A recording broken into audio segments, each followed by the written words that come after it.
Suicidal intent. Now we'll see in detail as to what all you have to ask when you are, if a person says that they have had a suicidal ideation, or they have tried to commit suicide, or they just get these thoughts. Even if they have attempted this in the past, you need to know, or you need to ask about this in detail. Yeah. Now, this is something, if you would ask me that which is the most important part of the presentation or this workshop, I would say suicide risk assessment part, because this is something which many of us in our initial days miss out on, that what all do we need to ask a person if they have had a suicidal attempt. Can any one of you tell me what do you mean by lethality and intent? We'll understand this with the help of an example as well. Ma'am, lethality means that what are the ways he tried to commit suicide? The ways like eating poison or hanging wife and Okay, so lethality means what? Okay, what do you mean by lethal? Lethal means, Dangerous or harmful? dangerous or harmful. okay, lethal means, yeah, deadly, Deadly. more or less, right? Ki, how lethal is the attempt? Okay, fine. If I am consuming 10 tablets of clonazepam, or I've shot myself in the head, which is more lethal, Shooting yourself. right? Exactly. So, how lethal that is, how much are the chances that by doing this, I'll die? More the chances, more the lethality. Okay. Now we come to intent. What is intent? Why is the person trying to commit? What is the intention behind having the suicidal ideation or thoughts? What's the Okay. purpose? Purpose or motive? What is Okay. actually Intent. driving the Huh. person? What's actually driving the person or taking him towards suicidal ideation? Okay. Okay. Now, if I ask you, if I give you two scenarios, there's one, a doctor, and there's a layman, somebody who's not belonging to a medical fraternity. Now, the person who's a doctor consumes 20 tablets of, say, any sedative. Okay. And the other person who's not belonging to medical fraternity consumes 20 tablets of paracetamol, your dolo. So, which one has more intent and lethality? A The doctor. doctor.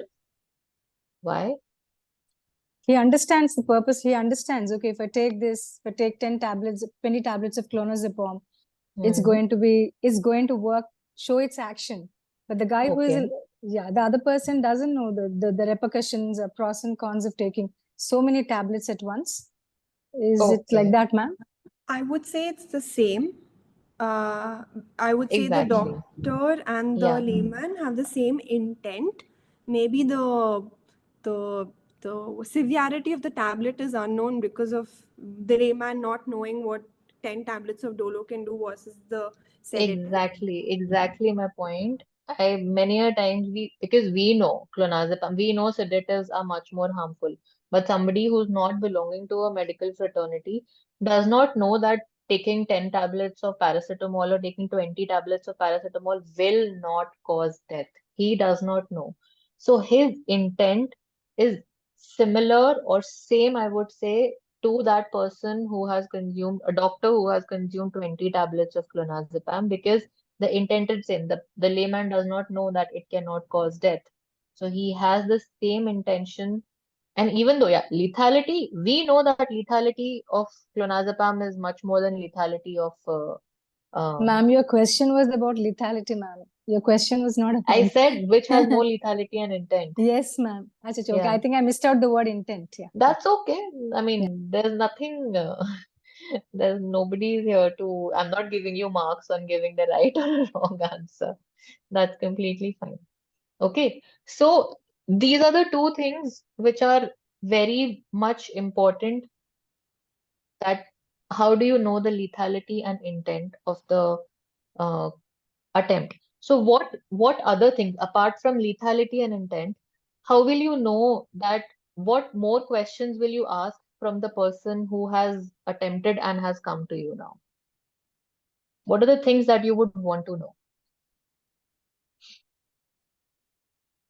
Maybe the stressors, apart from a Sorry?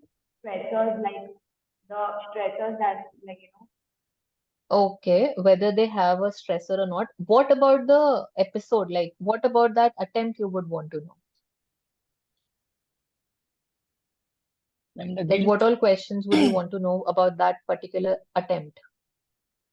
Ma'am, the What guilt. medication? Sorry? Guilt. Okay, guilt. Okay, what else? Ma'am, I would like to know any substance the person is on, like cannabis or any substance abuse Okay, is going on, or substance, any as in incident past. at home, any Hmm. incident at home, So any situation, stressors, any right? situationship at home, or Okay, anything as a part of his life, right. like Okay, okay. Now, if a person is still just, they get suicidal ideations, they think about it, what will you ask? Maybe how do they plan on doing it? Yes, yes, the planning part. How do they plan on doing it? What further questions will you ask? how is it going to solve their situation? Okay, you're going for your idea, you have these ideations. How is it going to improve your situation? Is it going to make any Okay, better for you and the people around? yeah. Okay, okay, but we are talking about suicide risk assessment.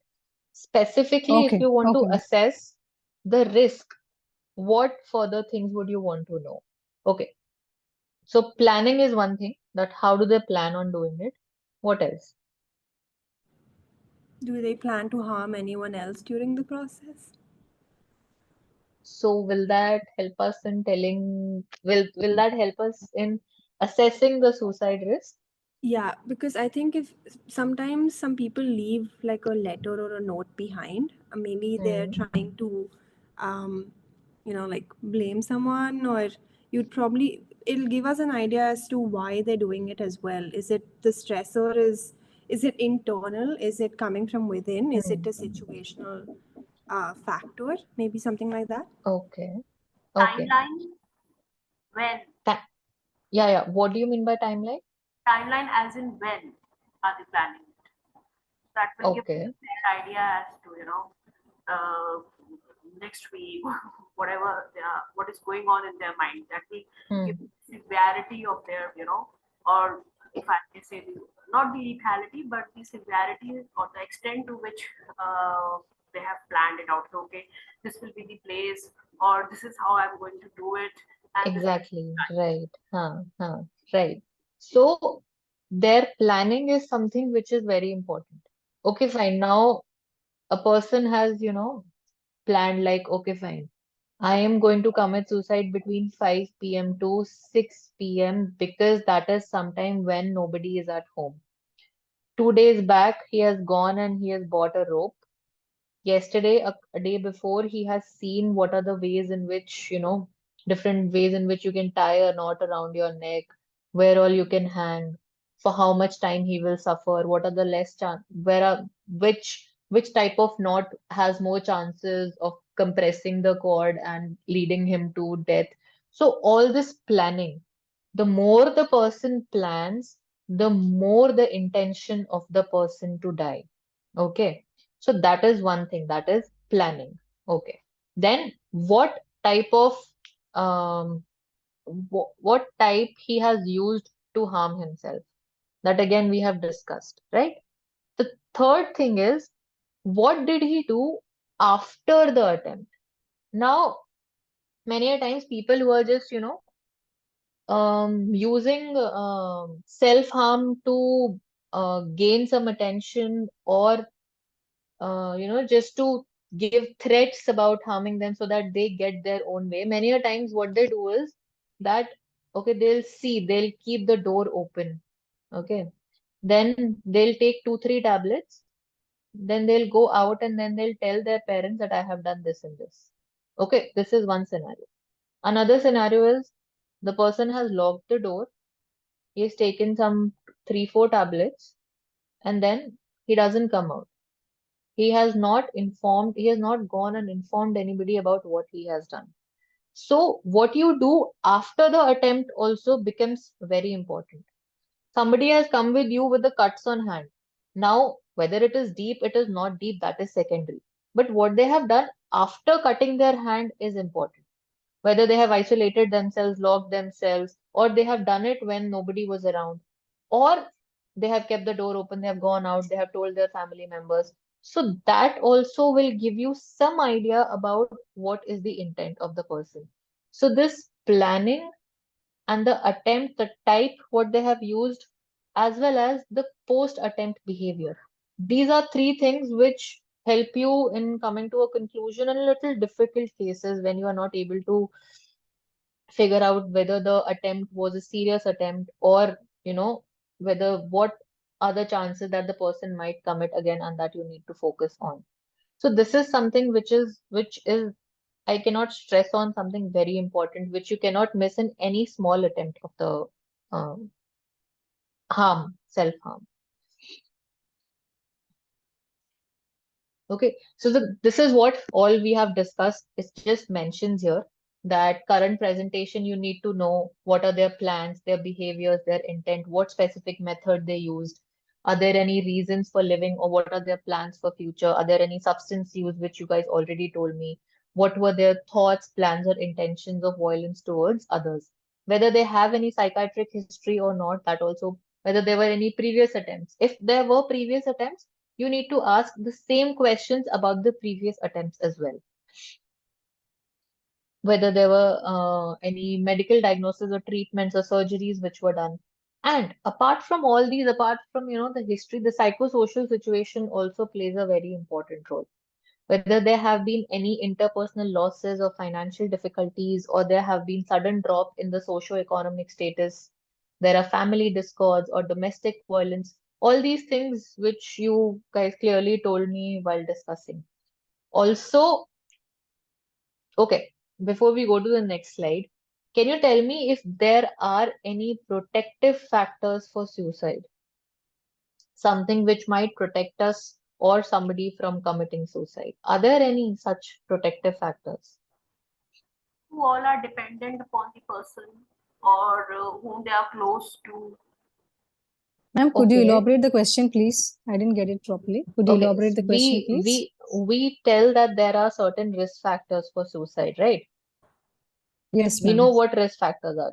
Are there any protective factors which we can call, okay, fine, if person has this and this, it protects the person from committing suicide. Are there any protective factors as such? Ma'am, good family support, social support. Okay, good family support, right?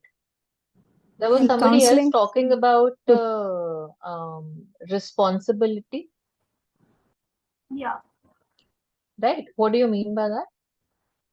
I mean, what all, who all are dependent upon that person.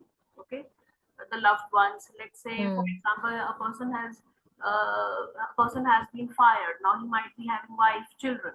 You know, Hmm. there will be moments of depression if he's not finding, work or whatever the recession, Hmm. that he may feel, he may have suicidal ideation. Huh. Huh. Does that necessarily convert, or if there is an impulse to it, he gets frustrated, कि बस बहुत हो गया, Hmm. but still these factors, in fact, if a person, uh, when they are addressed for therapy, or especially suicide helplines, these protective factors, once the counselor realizes that, helps them in actually getting back on the road to hopefulness, that you have a family, you have children, or something like that, Right. and help. So now this responsibility can be seen actually both the ways. It can be one of the risk factors also for suicide, as well as it can be a protective factor.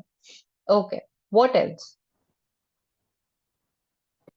ma'am, Something they are exceptions. looking forward to, passion, Sorry? something that they are looking forward to in life, if they have passion for something. Okay. All right. But then how will that be protective? Okay, fine. I have to do it. That's why I should not commit suicide, something like that. Yes, for Um, example, somebody who fails in the NEET exam, and Hmm. if they have passion for it, they will try again. Okay. But if they have passion for it, they might feel very disheartened that I gave my 100% in the first attempt, but still I could not do it. So it could act as a motivation for them. Hmm. Okay. Again, it's a double-edged sword. Anything which is actually proven. Ma'am, dowry, we can say, like, kind of, Dowry as a support, like, as a protective factor. protection means the mentality should change, like, you know. No, no, no, no. I'm not talking about the risk factors. I'm talking about the protective factors. Okay. What about helplines? Protective factors in a person. Okay. Yeah. Okay. I'll tell you. People say, May I mean, actually, the research actually says that I attempt? pregnancy, pregnancy is one of the protective factors that, like you talked about responsibility, right? So that, but here the responsibility is solely of the female. Nobody else can take that responsibility. So pregnancy as well as certain religion where suicide is considered as a crime or something against their religion. So this religion and pregnancy is something which is studied and proven as a protective factor against suicide because they see it as like similarly when we talk about substance use. Substance use is something which is considered as a crime in certain religions. So you will see less number of people. I'm not saying that they don't abuse, but the prevalence and the incidence is less in comparison to the religions which do not consider it as a crime. So that if somebody asks that these two things like good family support, responsibility, yes, but then the religion as well as the pregnancy is something which is studied and told that okay, fine, this is protective against suicide. Am I audible? I just got a message that the connection is unstable. you're audible, ma'am. It's clear. Oh, okay. Oh, all right. May I make a point Yeah, yeah. or rather Tell me. ask a question? Um, as you just said pregnancy and religion. Isn't it that the actual attempt of suicide itself becomes a protective factor if we are able to induce the Hmm. scenario, visualization of it. Hmm. you know If eh, you know you the are, you have to hmm. visualize it. You are putting on that robe or you're taking that pill, and after that what happens? And let's say, what if you don't that it didn't work? It will end up in a much worse situation health wise. Hmm. Hmm. Emotionally also you will feel at loss, whatever. So it may itself act as a protective factor, although yes, not in scenarios which are which are in the aspect of or which are in the mode of depression for quite long, or they have just thought, okay, no, nothing, that's it, we have Hmm. conditioned our mind, this is the final Hmm. end. Hmm. But I mean that we have to see the scenario. But for young adults, for children who going for breakups and all these kind of things, which are not that much of a big deal as we may think, as elders. Yeah, what happens is when there is this impulsive attempt, no, like we talked about breakups and all. These are things where people very impulsively take that decision of, trying to harm themselves. So they will not pay much attention to, okay, fine, what will happen later when it's an impulsive attempt. And majorly when it is a relationship issue, that too in youngsters, it is majorly impulsive. And when it is impulsive, they don't pay much attention to what will happen after that or what method should I use. If they're very helpless and they have planned everything, then all these things will not matter. So yes, if somebody is in that, in that dilemma, okay, whether should I attempt or not, if they're considering that and then they're thinking what will happen later, then yes, it might, switch that needle to okay, fine, I should not do it because what if I get sick? But most of the times that is what we assess, One that needs is to what assess, we yeah. do in suicide risk assessment, right? That what was the intent and lethality and what all they have done. So when I was talking about protective factors, I was just wanting to know that, okay, fine, we all know what risk factors are, but there are protective factors also which protect us from suicide. Ma'am, may I add a point, ma'am? Yeah, tell me. Yeah. Ma'am, how about